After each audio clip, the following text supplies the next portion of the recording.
हाँ तो दोस्तों यहाँ पे कोटक महिंद्रा बैंक के Q4 के रिजल्ट्स आ गए हैं, तो उसी के बारे में हम इस वीडियो में बात करेंगे और जानेंगे अब इसमें इन्वेस्ट करना चाहिए या नहीं। तो चलिए शुरू करते हैं।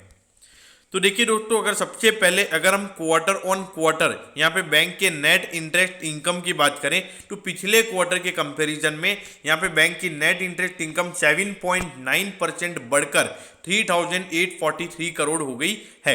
तो यहाँ पे क्वार्टर ऑन क्वार्टर बेसिस पर ग्रोथ अच्छी है।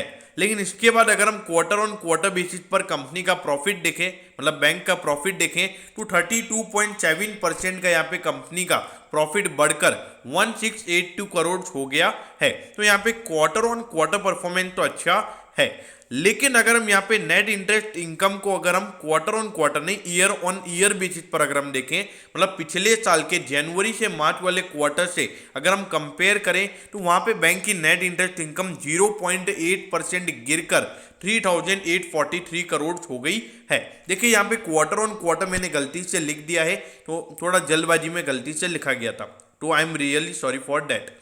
तो यहाँ पर एक इश्यू ये है, और जो यहाँ पे नेट प्रॉफिट है बैंक का वो यहाँ पे 9% पिछले साल के जनवरी से मार्च वाले क्वार्टर से गिरकर 1682 करोड़ हो गया है। तो देखा जाए तो ईयर ऑन ईयर परफॉर्मेंस यहाँ पर अच्छा नहीं है, लेकिन क्वार्टर ऑन क्वार्टर परफॉर्मेंस यहाँ पर बैंक का अच्छा है।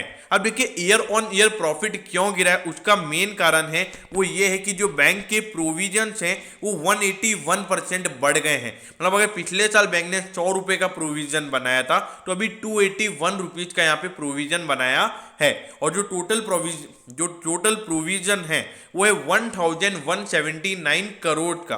तो इसकी वजह से यहाँ पर प्रॉफिटेबिलिटी पे आपको डेंट आता हुआ नजर आया है, और इसकी वजह से अगर हम ग्रॉस एनपीएच की बात करें तो वो यहाँ पे 3.25% है, जबकि जो पिछले साल के एंड में 3.27% थे। तो यहाँ पे ग्रॉस एनपीएच बैंक के कम हुए हैं, और अगर हम नेट एनपीएच की भी बात करें तो वो यहाँ पे 1.21% है, जबकि पिछले साल ये 1.24% था। तो ऑल ओवर यहाँ पे थोड़ी सी प्रोविजनिंग ज़्यादा होने की वजह से, क्योंकि बैंक को ऐसा लगता है कि आने वाले समय में अभी सिचुएशन नॉर्मल नहीं है, तो आने वाले समय में एनपीए बढ़ सकते हैं, तो यहाँ पे हाई प्रोविजनिंग बैंक ने की है। वैसे आप देख सकते हो नेट इंटरेस्ट इनकम पे बैंक के कोई डेंट लगा नहीं है, तो ये एक बहुत ही अच्छी बात है। तो ऑल ओवर ये कहूँगा कि रिजल्ट अच्छे हैं। हाँ, प्रोविजन की वजह से यहाँ पे प्रॉफिटेबिलिटी कम हुई है, कि जो हो सकता है कि जो बड़े इन्वेस्टर्स या फॉरेन इन्वेस्टर्स वो यहाँ पे शॉर्ट टर्म के लिए ये स्टॉक को बियरिश बना सकते हैं और स्पेक्यूलेट कर सकते हैं।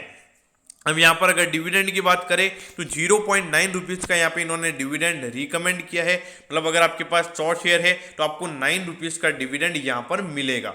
ओके दोस्तों, सॉरी 100 रुपीज़ का, अगर आपके पास 100 शेयर है तो आपको 90 रुपये का डिविडेंड मिलेगा। कितना? 90 रुपीज़ का। ओके, अब इसके बाद अगर देखिए 3,46,000 करोड़ का मार्केट कैप है, और आप देखोगे तो हमेशा ये इंडस्ट्री के पी के मुकाबले ये आपको हमेशा प्रीमियम वैल्यूएशन पर ही ट्रेड होता हुआ नजर आएगा, क्योंकि देखिए इसके अंदर अभी बहुत अच्छी खासी वैल्यू अनब्लॉकिंग बाकी है, चाहे वो कोटक लाइफ इंश्योरेंस हो, जनरल इंश्योरेंस हो, कोटक एएमसी हो, कोटक सिक्योरिटीज हो, तो ये सारे इन सब की वैल्यू अनब्लॉकिंग अभी बाकी है। तो इसीलिए ये आपको हमेशा प्रीमियम वैल्यूएशन पर ही ट्रेड होता हुआ नजर आएगा।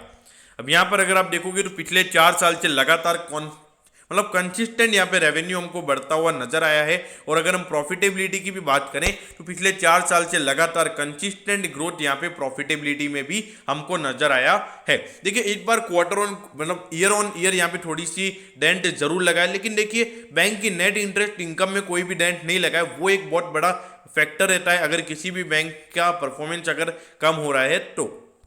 अब ये देखिए अभी कोटक महिंद्रा का शेयर 1713 रुपये पे ट्रेड हो रहा है, और 2049 का इसका हाई है, मतलब 350 रुपये के लगभग डिस्काउंट पे मिल रहा है, और अराउंड 15% का करेक्शन ऑलरेडी स्टॉक में हो चुका है। तो देखिए मेरे ख्याल से ये लगभग पहले तो 1800 के लेवल्स के वापस सपोर्ट बना रहा था, और अभी 1800 के नीचे जा चुका है। तो अगर अब 1700 के नीचे जाता है तो शॉर्ट टर्म के लिए 1600 या 1650 के लेवल इस स्टॉक में आपको देखने को मिल सकते हैं।